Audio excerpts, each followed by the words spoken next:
Bonjour et bienvenue au Festival international du film de Paris. Hello and welcome to the Paris International Film Festival. Today, for the fifth anniversary édition anniversaire du festival, I am very delighted and very honored to welcome our distinguished panelists. First, on my left, Faridah Gbadamosi, Senior Programmer at Tribeca. Merci for joining, Faridah. Thank you for having me. On my right, just here next to me, invité d'honneur, Margje des Koning, Artistic Director at Movies That Matter. Merci, Margje. Bonjour tout le monde, je suis très heureux d'être ici. I'm very happy to be here. Merci beaucoup. And last but not least, in no particular order, Skye McLennan, Executive Director at the Some with Obispo Film Festival. Bonjour, Skye. Bonjour, merci beaucoup. Merci all for joining. The irony of this virtual roundtable, but it's not round, it's more like, not exactly round, but still, is that it's all about the in-person experience. We are so excited to be hosted at Le Champollion. What a better place than a cinema that is actually about discovering an ancient language.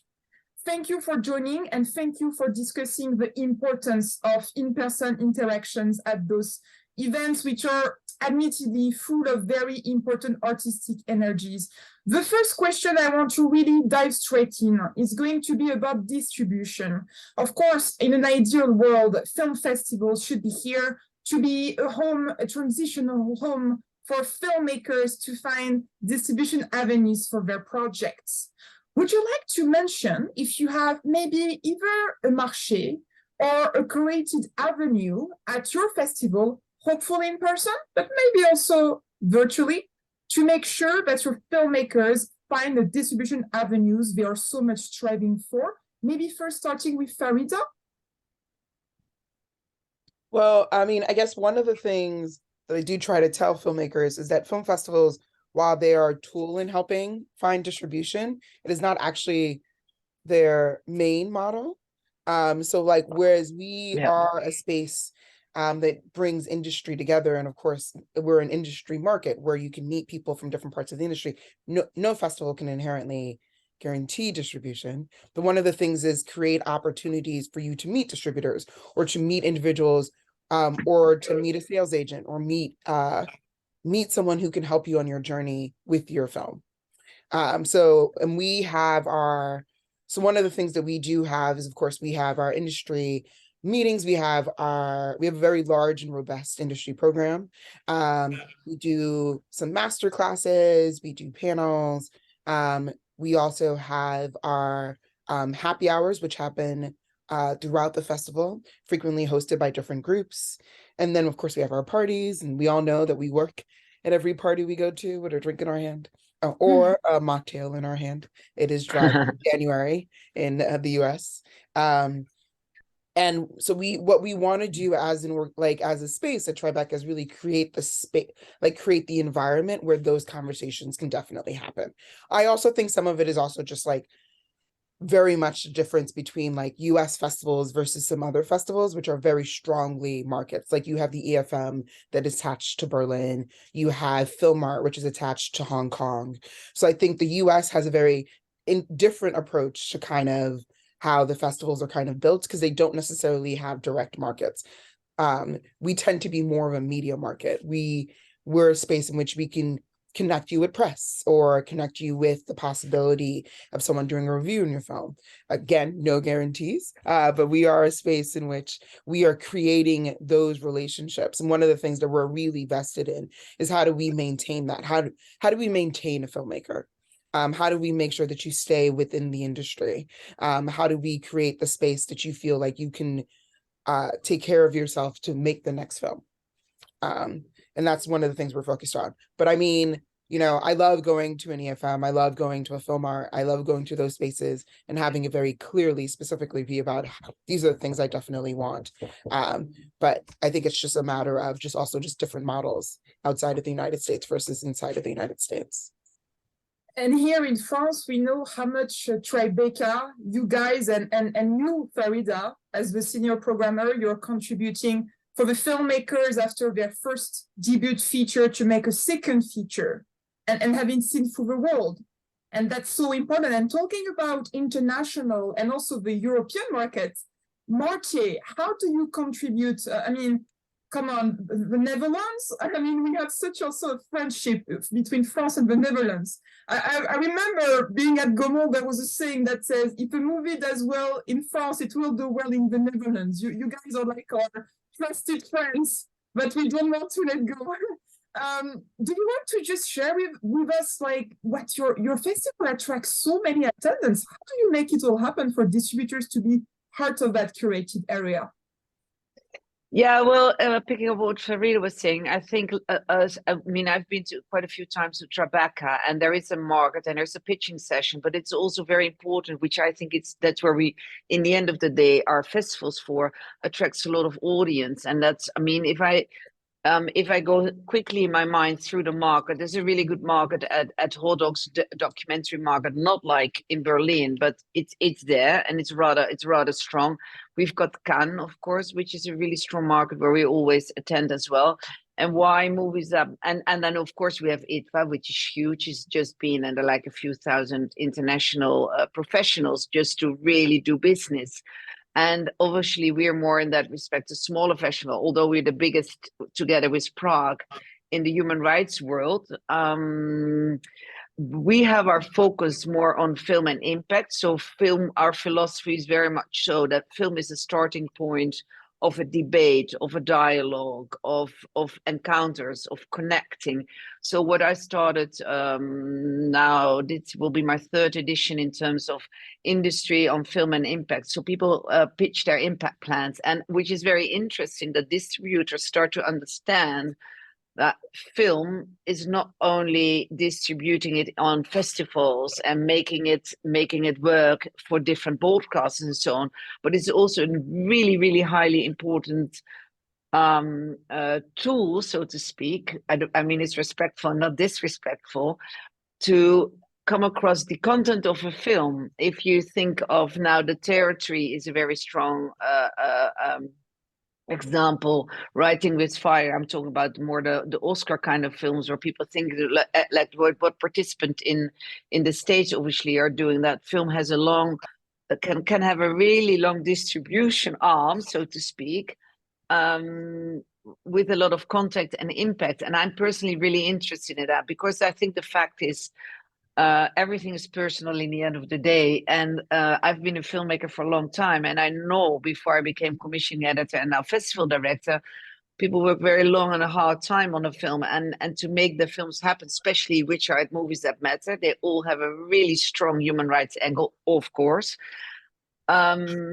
To be able to talk about that film and bring it to communities that we should be going to, and to bring, and what we do, getting outreach in the countries where the film originally coming from. A film like Softie, made in Kenya, had an amazing impact, really an amazing impact program, which did so well internationally, but also within Kenya. And I think distributors are starting to understand how important that is. And to feel that importance, I think, and to understand, it's very good to be at the festival. Of course, that's where we all come together. So what we do, a lot of our films we shown at our festival are having very strong Q&As, and not only with the filmmaker on the obvious questions, which is very interesting, and no worries about that, like how did you make a film, etc., but also what is the meaning of this film in this society or in another society, and bringing those people talking about the subject of the film. And what I find really interesting, that they're becoming more like, now we're going to have, now in my festival or our festival, better to say, there's a whole group of European, in this case, impact producers are launching a whole new platform together, as there is a global one, which is very interesting, of impact producers and so on. And that's obviously very close to distribution. So it's an area we are exploring together, I think, with some very strong impact producers and with places like Doc Society in London. And I think that's very interesting for distributors and filmmakers, but also, as Faridah said, it's also about the happy hours, just meeting, just talking, finding a connection on the level, not only here, but also in your heart, that you think, I really want this film to be seen by many people, and not only on festivals and not only on TV, but in communities and high-end politicians, but grassroots as well, and everything in between. So that would be my plea. I love that you mentioned in the middle of very important points, the Oscars, because I feel the Oscars are really the conjunction of the importance of your distribution and also your career as a filmmaker, because talking about opportunities, will it change your life? Well, for a few years, yes, right? There is, and also the middle range festivals are very important to win an Oscar, just have distribution. Sometimes you realize throughout the adventure that the bigger festivals are important, but also the middle range. Well, I'm applying now, for instance. We are applying as the first human rights film festival to become a stepping stone.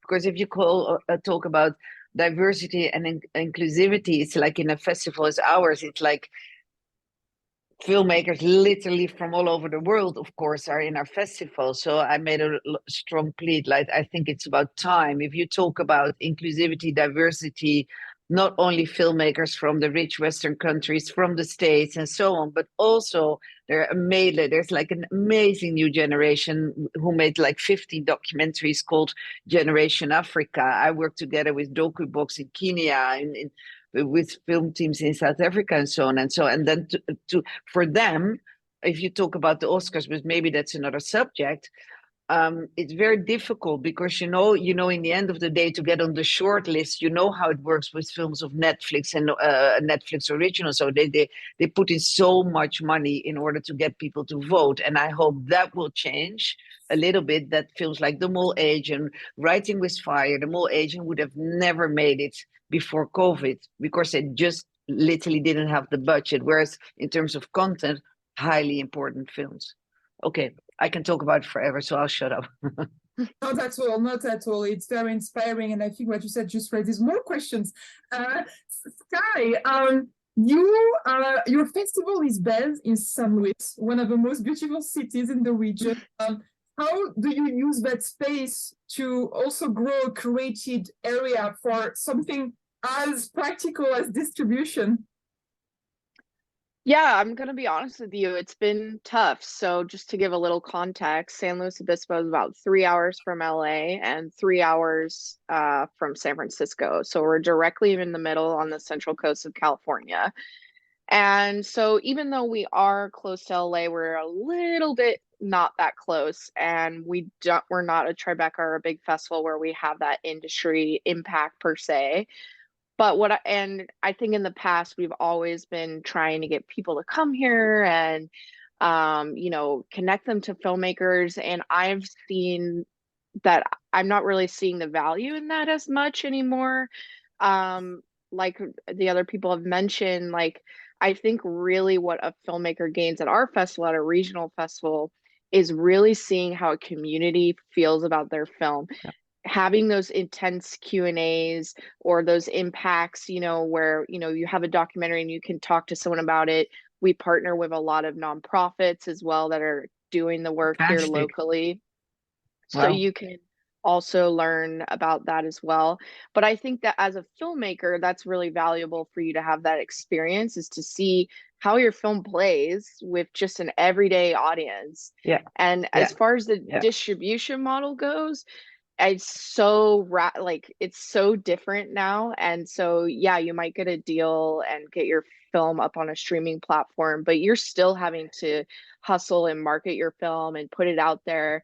So we kind of have a rule, though, if you are an alumni, like we follow you on that journey. Like we promote your film wherever you go, through the years.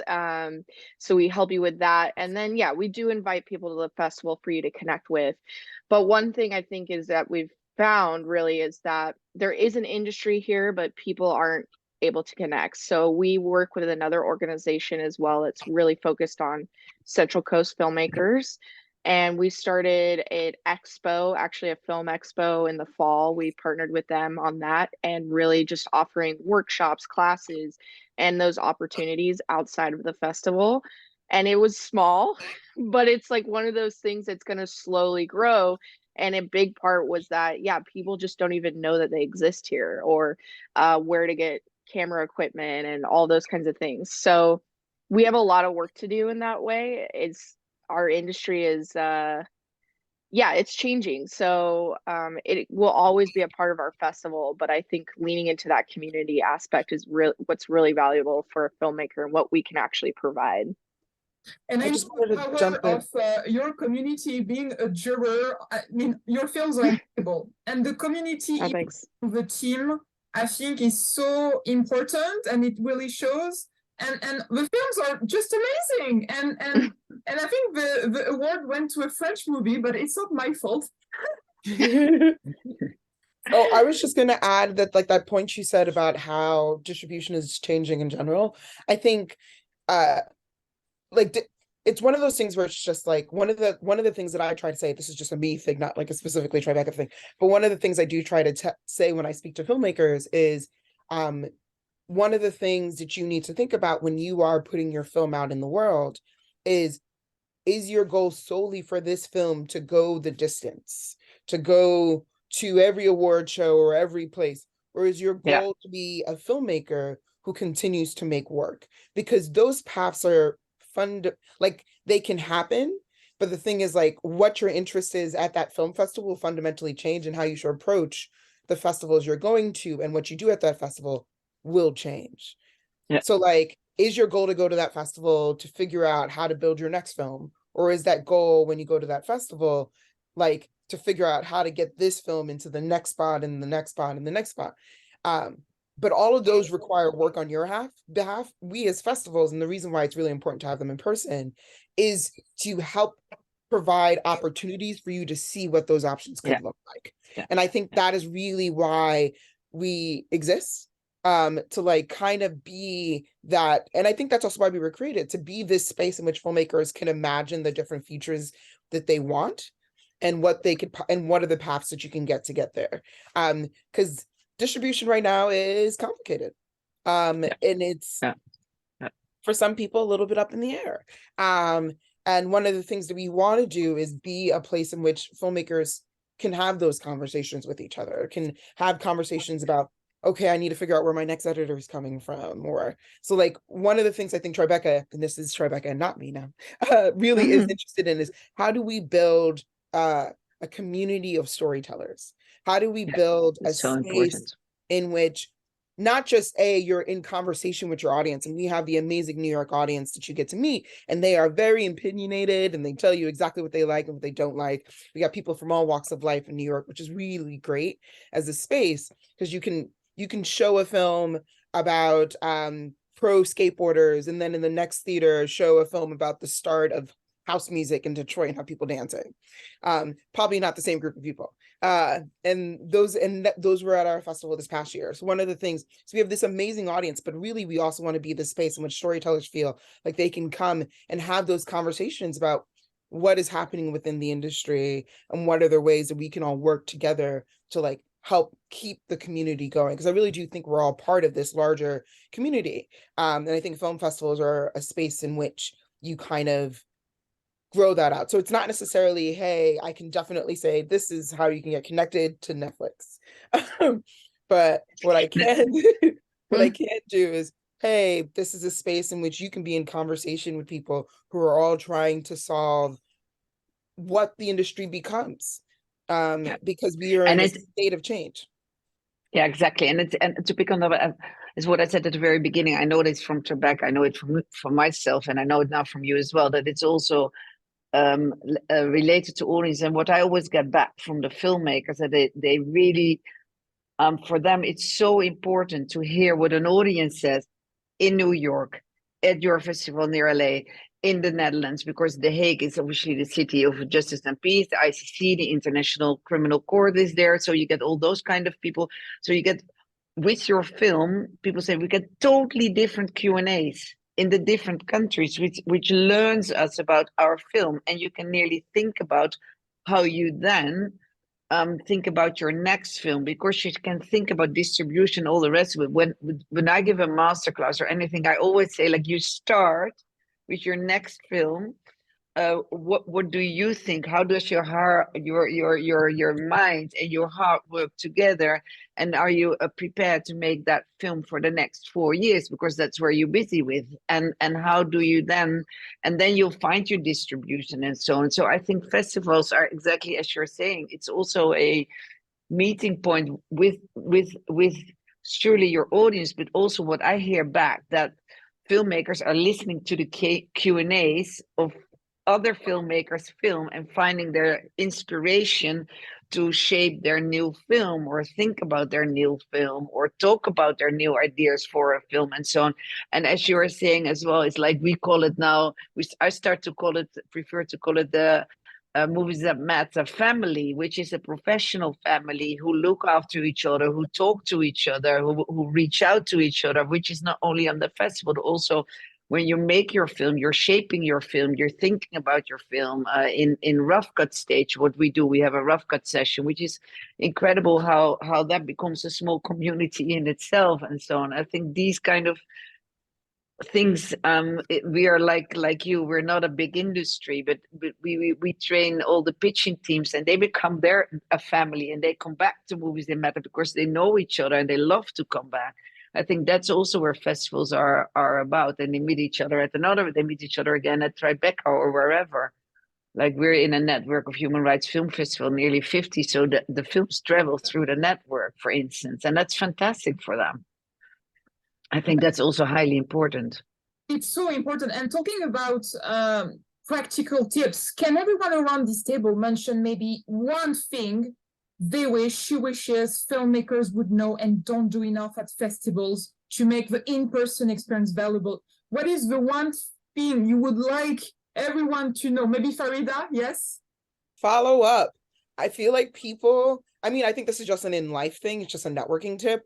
People go to events, and yes, it is hard to talk to people, and you work up your courage and you talk to a person, and then you don't send a message to that person, or you don't actually like reach out to that person afterwards because you think they're going to reach out to you, and you don't want to like be pushy. They met with you. Send the email. Like, reach out to the person that you met. Connect with them on LinkedIn. Send them a message on LinkedIn. You met with them. Say, hey, I saw you at this event. Because like the worst you'll get is silence, which is what you're guaranteed to get if you don't reach out. I hate to use like a really silly like sports metaphor, but you miss 100% of the shots you never take. Like you really do need to do that follow-up. And I feel like I meet a lot of filmmakers who are like, oh, I talked to them at that party, but I don't know. I gave them my contact information, so I don't know if I should reach out. Reach out. Yeah. It's like, again, just go for it. You just never know. Just go for it. Because like we are an industry in which networking is built into the process. No one's going to be surprised they send a message to you. Also, don't be offended if a person doesn't get back to you pretty quickly, because again, people's email boxes are mixed. It doesn't mean that person doesn't like you. I do this myself. There was a person I reached out to, and I was so sure she just didn't want to talk to me. And then my friend's like, send her a DM on Twitter.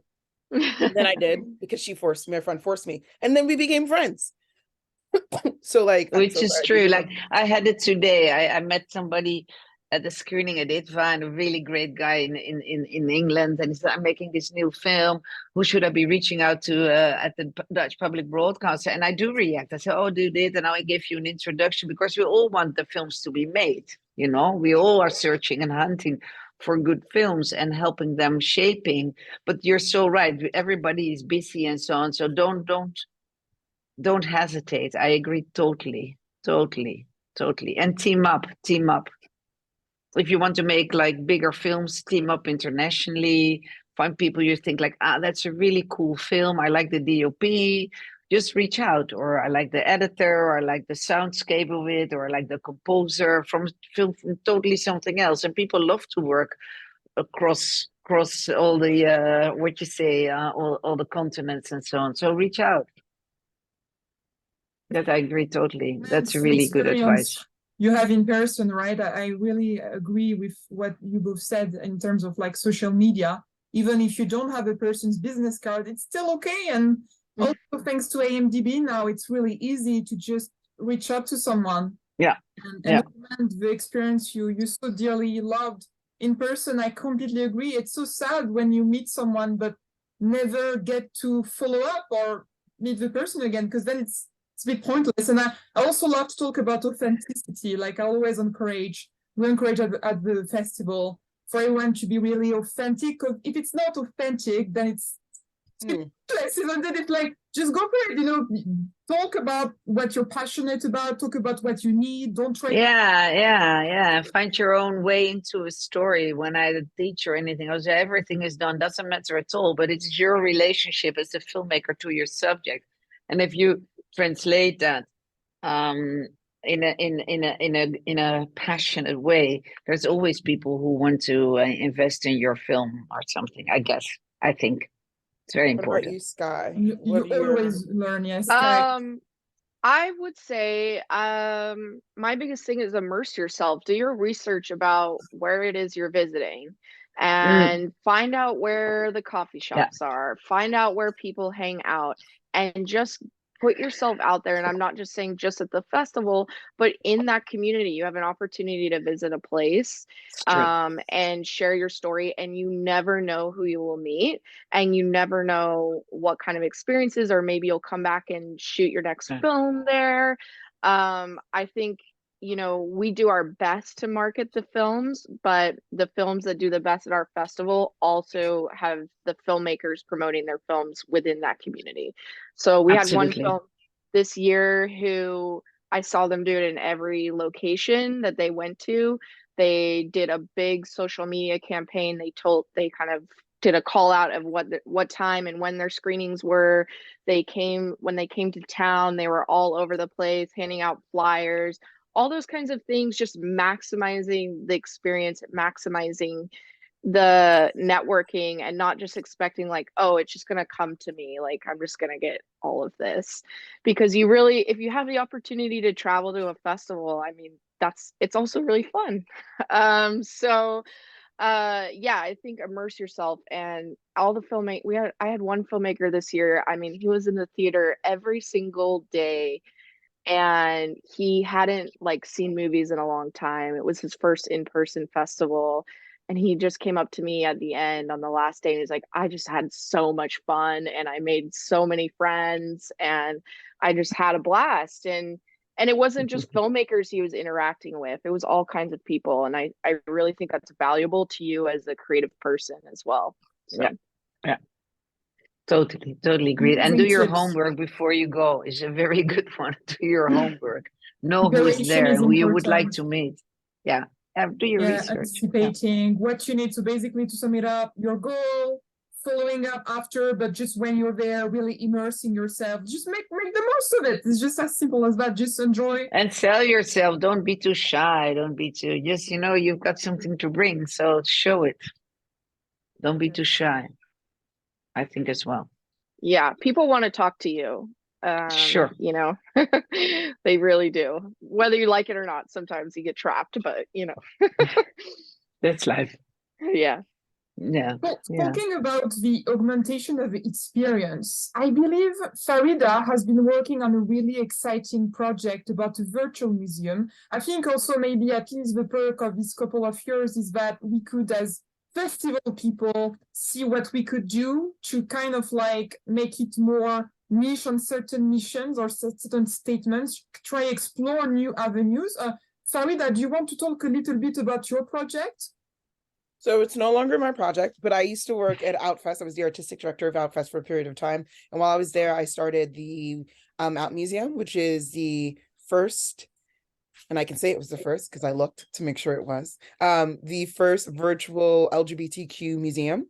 And it puts up a new exhibit every 2 to 4 weeks, and they run for about 6 weeks. And we bring in guest curators, and it is available for free. So you can just go to the website and check out all the amazing work that's been put together. It's a combination of short films, conversations, panels, sometimes feature films. And each one of them is thematically connected. Sometimes one will be, what does it mean to have a queer holiday? Some of it will be, how do we define work, and how do we define labor from a queer perspective with a separate focus on sex work. So it ran the gambit in terms of what the different themes are. And one of the things that we were really interested in when we were building that, and I'm so proud because I built it in partnership with, of course, the rest of the team. Outfest is an amazing team, and they're still keeping it going. But how do we build an online space where people want to engage? And we found that giving it away for free was one of the things we were really interested in doing. And like, how do we build opportunities, I guess, for short filmmakers, because we pay all the short filmmakers so that these films can also live on when they're online. Because one of the things that the online space really needs to work on is how to build curation. So that is one of the things that we were really interested in. How do we bring curation to the online space? And at Tribeca, we also have, of course, online films that we have specifically just for online during the festival. We had it this past year because we recognize that there are films in the way people engage with things will be online. And there's an audience that we were not reaching previous to the pandemic that never could physically come to the festival. So like, how do we navigate, of course, that audience that existed before, and then this understanding of that online experience that came from the pandemic?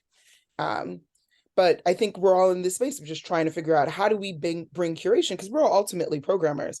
How do we bring curation to the online space is something that we, of course, are all interested in figuring out what comes next. Talking about your point, Faridah, do you want to explain to us what you're achieving at Tribeca as senior programmer? Yes, one of the things that I like to say is that we're all ultimately programmers. So one of the things that we're really interested in as we move forward is, how do we bring curation to the online space? Because we are seeing that people are kind of doing it on their own. People canceling their streaming services, choosing things against each other in a way that you couldn't really do with traditional form of television because everything was grouped together. So like, how do we as programmers bring curation to the online space is one of the things I think will be part of our larger mission as we move forward. That's incredibly inspiring. And the curation of a festival is so key. Something that's also really key into our festival is the educational part, because a lot of students are attending and looking at making their debut features sometimes. Margje, do you want to talk about the educational part of your festival at Movies That Matter, which is quite... Yeah, sure. Well, we do year round. We're reaching about over 200,000 pupils from the age between 15, 16, 17. Like ish, that's the range we bring films to that and have very strong Q&As, and we do the same at the festivals, and we work together a lot with students. They make teasers for us just to learn how to do it. Now this year we're gonna do, we sent them a film, and then they're gonna make their own posters for the art school and so on. So we do quite a lot with, and we have a whole afternoon to inspire young filmmakers, and we do that in masterclass and what have you, to inspire young filmmakers and to talk about films which have, for us, of course, have a strong content in the focus on human rights, which is very important nowadays, as we know, since the world is on fire again. So on the educational level, we do quite a lot towards youngsters, and also to students to really feel obliged to also cater for them, because they're the new generation of filmmakers. So we do a lot on that level as well, so to speak. Yeah. Amazing. And what about you, Skye, at San Luis Obispo? Yeah, so we actually have quite a large university here, one of the biggest in the States. It's mostly known for engineering, and a lot of the funding has gone towards that. But there's been this kind of underground film community that kind of, like, if you're interested in film, you have to kind of go in all these little piecemeal ways to get that education. So we've been working towards really formalizing that program and supporting that program and growing that. And I feel that in the next couple of years, there will be an actual film department at the university. But one of the programs that we have that comes out of it, there's a class that's taught, they learn how to write a script, and then they shoot the film. And then those films get displayed at the festival, which is a really exciting program. Oh, you lost Steve in the dark. Yeah. I have to make them. Yeah, I have to make light. Sorry. Oh, no worries. And I love Zoom. And so that's one thing. And then we're also really wanting to help shape filmmakers. I think a lot of time we focus on college and older, but really younger students under 18. So we have a program called Filmmakers of Tomorrow, which is elementary school, middle school, and high school films, and that's an international competition, but also we get most of the entries from local high schools and elementary schools in the area. And we're looking towards really extending that out and then also helping support the teachers that are teaching those classes. I met one recently who is the coolest teacher, and he's just so awesome, and people just want to take his class, and he's really helping kids that are just not interested in school at all engage, because film is such an accessible medium, and it can really engage someone that's under 18, that doesn't care about anything. Like, it's a real great, it's a real opportunity to help nurture them in a really awesome creative way. So we're working on that as well. And yeah, I'm really excited about that. So yeah, this is really hitting home. Talking about the importance of film festivals, we're now soon mid-January. Sundance is coming, Paris is coming, but also FEM and the Festival du Film and the Margje du Film. I really want to finish this roundtable, hear about your festival and why we should be so excited about it. If you have any precise tips or anything to be excited about your upcoming edition, maybe starting with on my left, Faridah. I mean, it's easy. It's just, Tribeca is just so much fun. Like, one of the things that I really just I'm excited to so this is my first year as senior programmer, so I'm also just really excited. But I'm from New York. I've always gone to Tribeca. I've worked for Tribeca in a variety of roles before I came into this particular role. So, like, I'm just really excited. Well, for me personally, I'm just really excited to experience Tribeca as a senior programmer. But for people who are coming to the festival, I think this year is going to have a really robust group of really amazing films. Like, we're in the process of screening, and I'm just like really so excited to like be able to showcase the work that we're seeing that people have been able to make. And also, like, we have our absolutely amazing creators market, which is 45 filmmakers storytellers, because we are also now Tribeca Festival, Tribeca Film Festival. We also have our audio track with podcasting, we have our music track, we have our games and our immersive. So we're really storyteller focused. Like, we are interested in the life of anyone who tells different types of stories. So, like, that's, I guess, what I'm really excited about. I get to program films, but I also get to go see our live podcasting events, go to our music lounge, and see the ways that each one of those like different forms of storytelling speak to each other. And I think Tribeca is really good at creating those experiences. And I think audiences will love that, especially, and filmmakers, to be able to come to the festival and partake in all the other parts of what the festival has to offer. And we will be there waving our flags. Yeah, I sure want to go to Tribeca. Always love to. Now, Movies That Matter is, of course, a very special festival in terms of that. We got one competition called Activists, and then there's 8 docs, and the protagonists of the films are activists, and they do amazing work in their work in their countries, and they all come to the festivals, and everybody gets to meet them and co-create, meet and greet, and that's always a very, very special part of our festivals. And then obviously, what is beautiful about Movies That Matter is that the filmmakers, the protagonists of the films, it's all about a cause. It's never about nothing. It all touches your heart. It makes you cry. It makes you sometimes laugh. It makes you think. And that whole experience, what I always hear, it's not, we on purpose don't do too many films, so it's for everybody who comes. Sort of, you can see other people, you can meet. There are obviously loads of master classes, talks, and for me, the industry, Film and Impact, to see how people try to make their films travel in the impact world. It's like incredible to see. That's what I can say. And The Hague is a beautiful place. Absolutely. Skye, San Luis is also quite nice, isn't it? I'm sure the temperature is the highest. Yeah, it's actually, we're experiencing like an insane storm right now. So as I'm on Zoom, I'm looking out and this palm tree is like waving in the air like crazy. But Sorry. anyway, you know, last year was our first year back. It was kind of mixed attendance, I will say. I think there's a lot more confidence in the moviegoer, which I'm excited about. Me as a leader, I came in 2019 and I took over as ED in 2020. So I've had a rough couple start of years, but I also starting to see there's trust in me as a leader and community, and especially in the programming, which is exciting. I'm going to be able to do a few things that maybe I wasn't able to before, like push the envelope a little bit, which I think you're going to see. But a big theme for us is, and our tagline this year is, let's go back to the movies. We're really trying to remind people of that amazing experience in person. We're also still doing the virtual festival, but just really pushing that, like connecting with your community, all of those things.